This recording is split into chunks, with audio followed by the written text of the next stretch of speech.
Welcome to the Kexxu editor. Today I'm going to show you how to do an experiment for the eye tracker. At the experiment menu, create a new experiment. And then the first thing you need to do is add some eye tracking recordings that you made earlier. So that's what we're going to do now.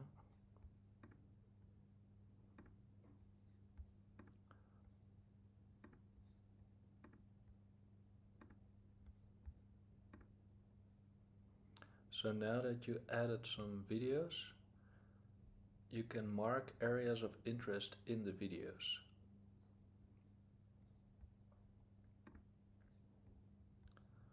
First you need to create a data set. The data set will hold all the examples of areas of interest that we're later going to use to let the AI mark all the areas of interest in all your recordings, saving you a lot of manual work. So the easiest way to create areas of interest is to add a point on an area that you want to detect later. For now we're gonna create a very simple point, and that's my face. That's me in the video, and the one that's currently has the eye tracker on is our industrial designer Moos, and he is now looking or not looking at my head. So we're gonna mark my head as point 1. To mark it very quickly, you can click it and then press F with the smart key to quickly add this image to the data set with examples, areas of interest. So it goes pretty fast. There is a image created of the video every second.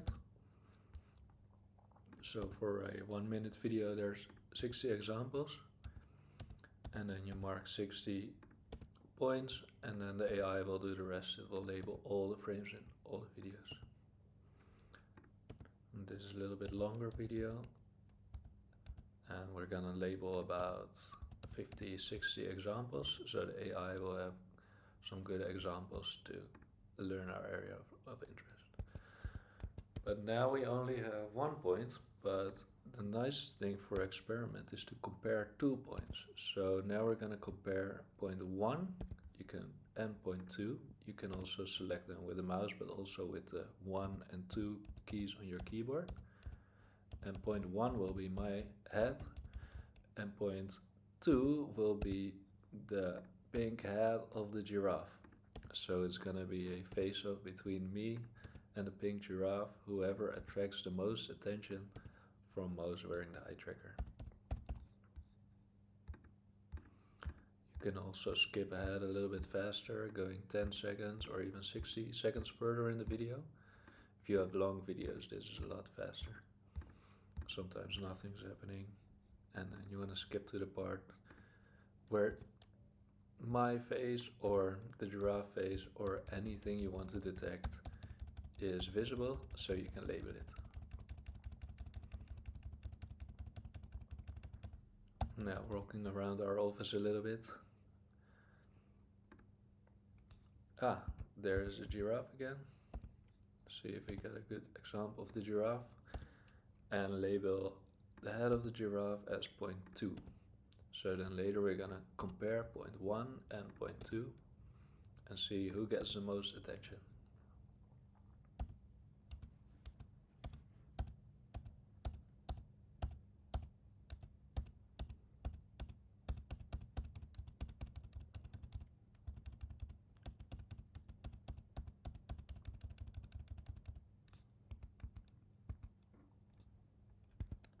There's the giraffe again, and there's me.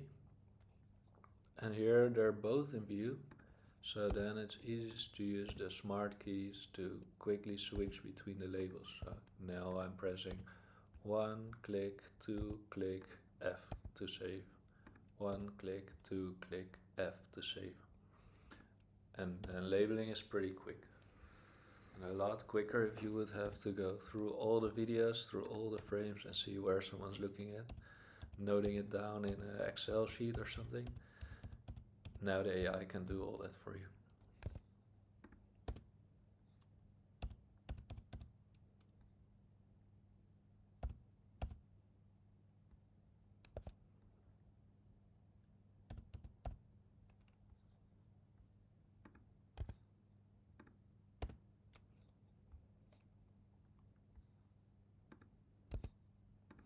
We're almost there, we almost have enough examples. As a basic guideline, you should have at least 30 examples. So sometimes with only 10 examples it doesn't work so well. And if you want to work really, really well, then 50 or even 100 examples is best. And sometimes it's also good to add some images to the data set that don't have the areas of interest, so the AI can learn it as negative examples. So it will learn, this is not a giraffe, this is not a face. So for instance, if there's multiple faces and you only want to detect my face, then you should also include some examples with other faces that you want AI to say, no, this is not my face, this is someone else's face. So then just add them without any labels.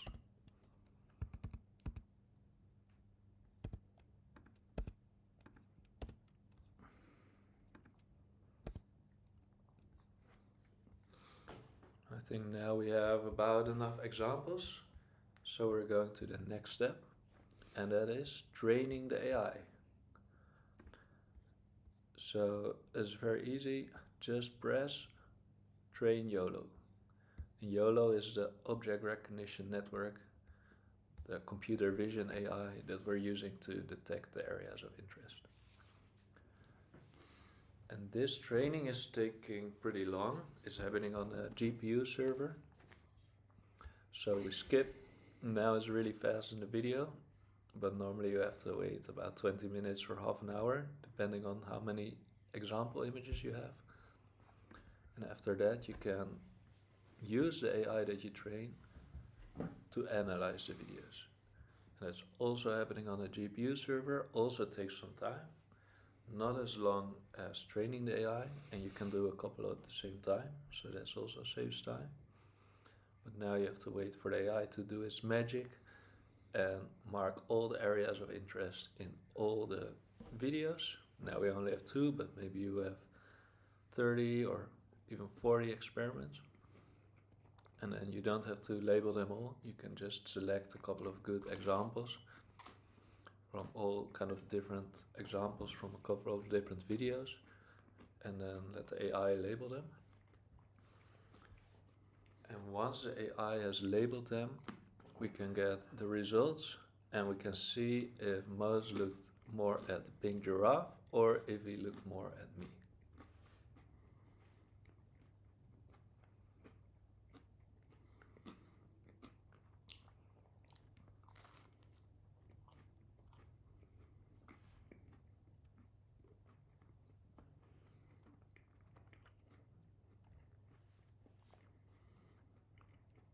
The video is not stuck, we're just waiting for the AI, and there it is. So now the button pops up, we can press the show analyzed video, and now we're getting a graph of the results. And on the top right you can get the fastest insight, and there you can see how long Mose looked at point 1 and point 2. And as you can see, he looked at point 1 a lot more than point 2. And below that we can actually see where I was in view, that's the blue bar, and where the giraffe was in view, the second blue bar in the bottom graph. And then the green bits are when the object was both in view and someone was looking at the object. So the subject was looking at the object. So we see a lot of blue, and blue shows that I'm in view, but Mose is not looking at me. So now he's looking at his phone, I'm in view, so you can see there's only blue and no green. And now actually something interesting happens, because I'm in view, but he's not looking at me yet. And that means the timer is starting to count. That's the gray bar. And then once he looks at me, that's now, then the timer stops and you can see how long it took before he noticed me. Now it's not really interesting because I'm almost always in view. But for instance, when suddenly a bike pops up in front of the car, you can see the bike was in view for half a second, and then after half a second the subject noticed the bike. Or maybe a light came on and then the warning light was noticed after 1.2 seconds. And sometimes the AI is a little bit too strict. So you can also say, how close does the eye have to be, the gaze point have to be to the area of interest before the algorithms counts it as he looked at that area. So if it's maybe a big area, or you want it to be a little bit less strict or even more strict, so if objects are very close and they're close together, maybe you want it to be more strict.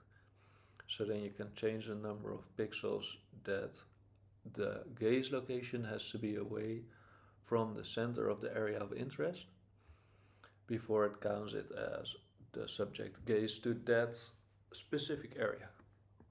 So you can make it a little bit more strict or less strict. Now we're gonna scroll a little bit to also show that Moses is also looking at the giraffe.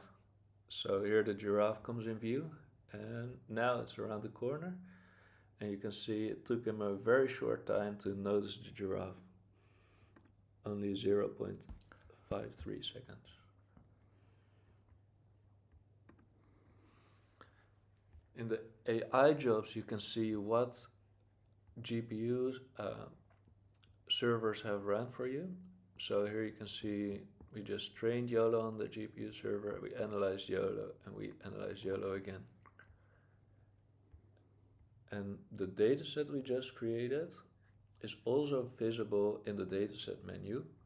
So maybe if you made a mistake, or at a later point you want to add more images, or you want to double check if all the labels are correct, you can also manually go to the dataset you created for the experiment, browse around in it, and see if it's all correct.